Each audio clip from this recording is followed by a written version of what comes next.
I've asked the highest levels of our government to come to discuss the current tragedy that has so deeply affected our nation.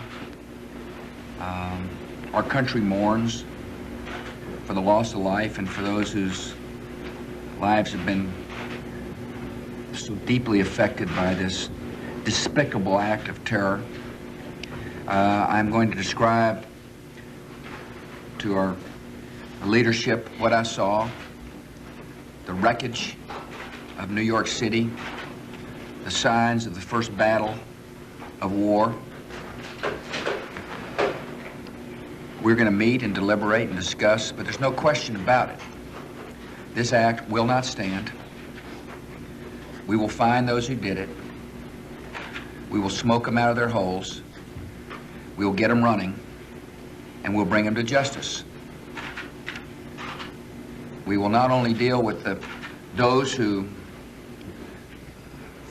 dare attack America, we will deal with those who harbor them and feed them and house them. Make no mistake about it. Underneath our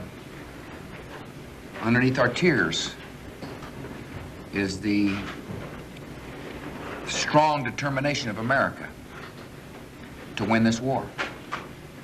And we will win it. I'm going to ask the Secretary of State to say a few things, and then the Attorney General. Thank you, Mr. President. I might just say that I'm very pleased with the response we've been getting from the international community. I think every civilized nation in the world recognizes that this was an assault not just against the United States, but against civilization. We should also take note it's not just Americans who lost lives in the World Trade Centers. Dozens of countries lost lives, and they realized that this was an attack against them as well. So we're receiving expressions of support from around the world, and not just rhetorical support, but real support for whatever may lay ahead in this campaign that is ahead of us to win the war that the President has spoken of.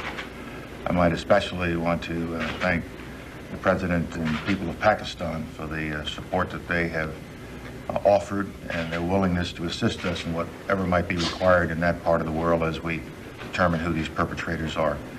It's a coalition that will stay intact, that will be built upon over time, and what we have to do is not just go after these perpetrators and those who gave them haven, but the whole curse of terrorism that is upon the face of the earth. And this is a campaign that we have begun this week, and we will stick with it until we are successful. Attorney General. 4 days ago, we began an investigative effort to understand not only those who perpetrate this heinous assault against America and free people everywhere, but to develop an understanding of those who were associated with it and how it was conducted. The FBI, together with very cooperative local and state officials and law enforcement agencies, has processed thousands of leads. We are making the kinds of contacts and developing the information that allow us to describe this as proceeding with reasonable success. And we believe that the picture is developing a kind of clarity that's appropriate. We've named 19 individuals that we have high levels of confidence were the hijackers, and we are further refining our understanding of the ways in which this terrible crime was developed. I might add that we have put in place very serious measures that we believe will provide greater security and provide a basis for our country returning to the kind of freedom and business and conduct that is the characteristic of this great nation. Sir, what do you say to Americans who are worried that the longer it takes to retaliate, the more chance perpetrators have to escape and hide and just escape justice? They will try to hide. They will try to avoid the United States and our allies, but we're not going to let them. They run to the hills. They find holes to get in, and we will do whatever it takes to smoke them out and get them running, and we'll get them. And listen, this is a great nation. We're a kind people. None of us could have envisioned the barbaric acts of these these terrorists. But they have stirred up the might of the American people, and we're going to get them for however long it takes. In my radio address today, I explained to the American people that this effort may require patience, but we're going to get as long as it takes. And it's not just one person. We're talking about those who fed them, those who housed them, those who harbor terrorists will be held accountable for this action. And we're go ahead, sorry. Are you satisfied that Osama Bin Laden he's the kingpin of this operation? There is no question he is what we would call a prime suspect. And if he thinks he can hide and run from the United States and our allies, he will be sorely mistaken. Mr. President, do you have a message for the reservists that you called up yesterday? Can you tell us whether you think more may have to be called? My message is for everybody who wears the uniform, get ready. The United States will do what it takes to win this war. And I ask patience to the American people. There's no question in my mind we'll have the resolve. I witnessed it yesterday on the construction site. Behind the sadness and the exhaustion, there is a desire by the American people to not seek only revenge, but to win a war against barbaric behavior, people that hate freedom and hate what we stand for. And this is an administration that is going to dedicate ourselves to winning that war.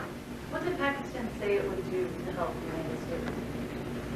We put before the Pakistani government a specific list of things that we would like cooperation on, and they've agreed to all those items. I'm not prepared to announce today what those specific items are, but the Pakistani government was very forthcoming, and we're appreciative.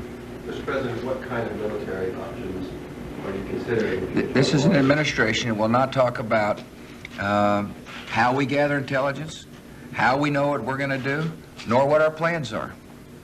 When we move, we will communicate with you in an appropriate manner. We're at war. There's been an act of war declared upon America by terrorists, and we will respond accordingly. And I appreciate very much the American people understanding that. As we plan, as we put our strategy into action, we will let you know when we think it's appropriate, not only for to protect the lives of our servicemen and women, but to make sure our coalition has had proper time to be noticed as well. But we're going to act. What is the risk of additional attacks on us at this point? I would think the American people need to be go about their business on Monday, but with a heightened sense of awareness that that a group of barbarians have declared war on the American people. Sir, Last question. how much of sacrifice are ordinary Americans going to have to be expected to make in their daily lives and their daily routine? Our hope, of course, is that they make no sacrifice whatsoever. We would like to see life returned to normal in America. But these people have declared war on us. And we will do whatever it takes to make sure that we're safe internally. So therefore, flights may not, people may not be able to board flights as quickly. Our borders are tighter than they've ever been before. We're taking a variety of measures to make sure that the American people are safe, just as the Attorney General spoke about. But we hope, obviously, that the measures we take will allow the American economy to continue on. I urge people to go to their businesses on Monday. I understand Major League Baseball is going to start playing again. It is important for America to get on about its life. But our government will be on full alert, and we'll be tracing every lead, every potential, to make sure that the American people are safe. Thank you. Thank you very much. All. Thank you very much. Thank you. Thank you. We're stepping out now. The definition is whatever it takes.